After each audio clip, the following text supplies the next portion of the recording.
well, You would. Let's be fair. I do liken almost everything back to Doctor Who in some manner. You so sweet, beautiful angel. I like it. I like it so much. I like you so much. No. There's a lake in this area also that's called Surprise Lake, which makes me giggle. Surprise! There's a lake here. The Enchanted Forest is also the Magic Forest, depending on who you're talking to. They had brought a dog along, this person, and the dog started freaking out. And no one else could see anything. The dog was just like, ah. And then there was a dude that came out of nowhere down an incline that wasn't specifically, like, staired or anything like that. He just shot down an incline. And to the people that are reporting this, it says that he was speeding down the mountainside and at a kind of inhuman speed, and then had leapt across the path to another side of the mountain. What? Yeah, because it was impossible. Okay, all right. But he also apparently continued to just leap. So I'm not sure what kind of ballet he was into, but... It wasn't ballet, it was parkour. I don't know. Maybe a healthy combination of both. Falcor. It sounds like a bad dragon, like Falcor. Palais? That's kind of fun. Although I think it's like dancing with pallets.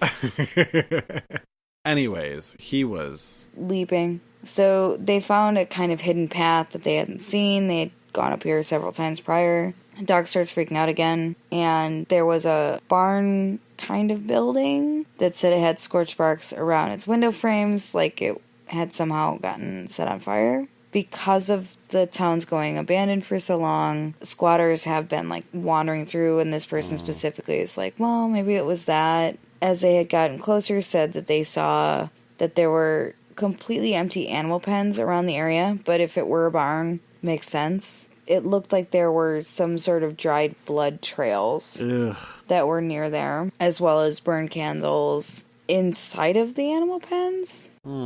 Yeah, I don't think I'd feel great about that. There's an abandoned church that people often hear voices in some sort of sing-song or chatting. Because why would you not hear that coming from an abandoned church? Of course. People hear moaning or unearthly wails coming from different areas, mostly the woods. Some people think it's just like kids playing pranks and stuff like that. I was going to say, or like a pickup truck maybe parked. I mean... people having a good time.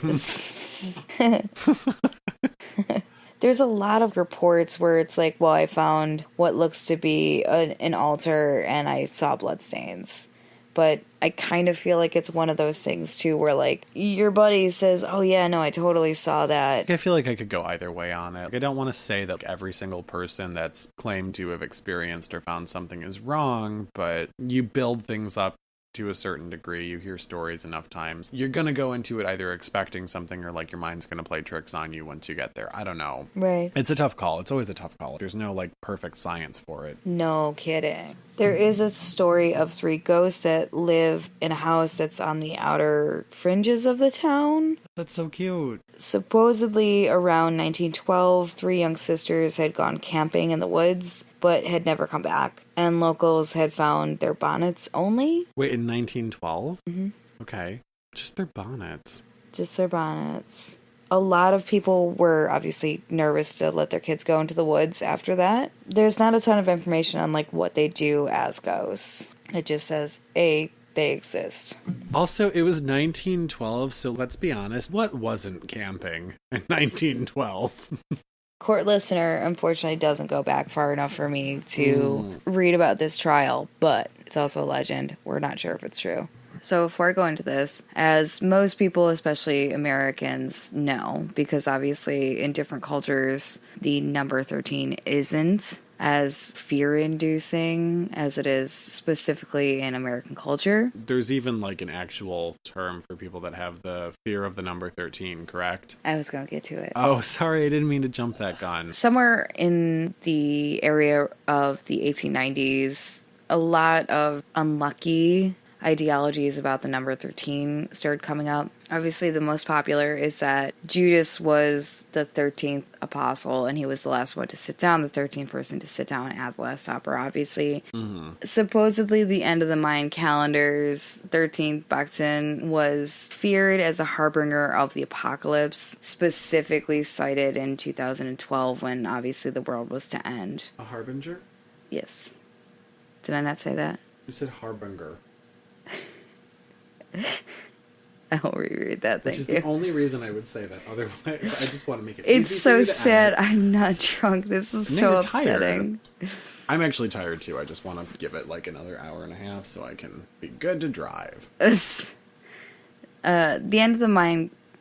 The end of the Mayan calendar's 13th Baktan was superstitiously and pretty universally feared as a harbinger of the apocalypse. That when in 2012 everyone was like, oh, the world's gonna end. That's one of the reasons why. It is recognized as a phobia. It's triskaidekaphobia, which was coined in 1911. People that have this particular version of phobias avoid bad luck by keeping away from anything that is numerically related to the number 13. Which I've always thought was so comical for me because I am the opposite. I love the number 13. It's always been a good luck number for me. I was born on the 13th, so I'm just like, fine, more from me, bitch.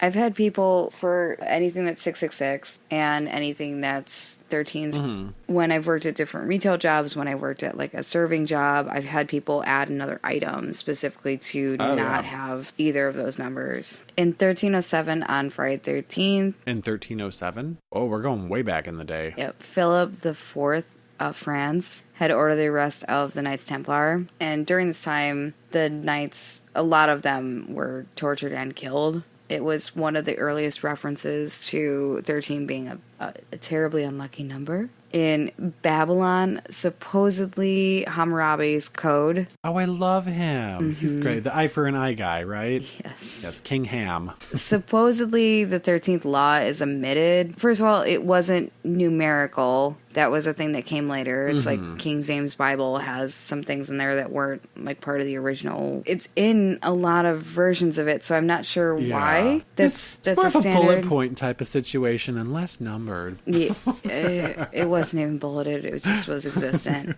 In Nordic myth, Loki, the 13th god, specific covens would have 13 members. And then it ties back in to our road. They think that the coven that was practicing in the woods, of course, had 13 members. After children started disappearing and they were finding dismembered bodies on the outskirts of town, everyone freaked out. As you do, because that sounds horrifying. Yeah. I'd be a little freaked out too. I mean, yeah. And because it was in an early kind of days and they're really close to the woods, a lot of people thought it was because of animal attacks. So hunters were actually sent into the forest to kill any bears or wolves or coyotes, anything that could have maybe torn these things apart.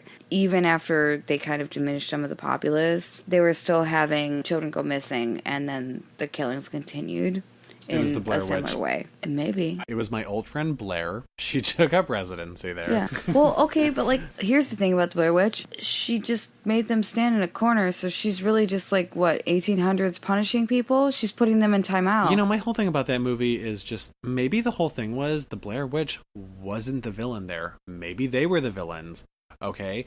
They came in there, they were screaming, they were yelling all hours of the night using profane language, saying fuck every 5 seconds, and all she was doing was tapping their tent at night to say, hey, could you please keep it down? Could you watch your language? I have small children in my hut. But they wouldn't do it. So one night she got pissed off and she was just like, time out for all of you. Oh my gosh. Yeah, I'm gonna rip your friend's teeth out, put them in like a weird shirt box and leave them near your tent. Whatever. You're so dumb. But now we've gone too far. Okay, back on track. All right. They put up... They put up fences and traps and tripwires, and still, killings didn't stop. They thought that the people in the town were now aggressively going after the children. Okay. Some people started thinking that they were devils and demons that clearly were affecting this. But eventually they found a target, and the whole town kind of came together. There was one family that had 13 sisters who had lost both of their parents at a fairly early age. They ranged from 10 to 26, and they were doing okay. But also, it's that period of time where you're like 10 years old, you already have a job. It's in a steel mill. You know what I mean? Like, you're already, like, self-sufficient, basically walking out of your mother. You already come out with, like, a job and, like, a house and a wife. Because you have to. Yeah. I get that. They had a crop that was doing pretty well every single season, even when the weather was kind of shit. Oh my god, I love where this is going Oh already. yeah, I know you know where this is going. The residents had thought that this may be indicative of them doing something a little bit off kilter because maybe their crops were failing, but these sisters, really good crops every single time, so they accused them of practicing witchcraft. Well, they paid for those good crops in blood. Yes, exactly. Murder. The entirety of the clown? I didn't type that, I just said That's it. a whole nother shade to the story. Wow. Tired, Whitney. Why are you doing this? Help me. The entirety of the town turned on them. They accused them of practicing witchcraft and that they were sacrificing the children to gods for their crops. They had apparently a very long trial, and the entirety of the family was found guilty. Every single one of the sisters was hanged. They were all women? That's fun. Yeah, I mean, minus the hanging.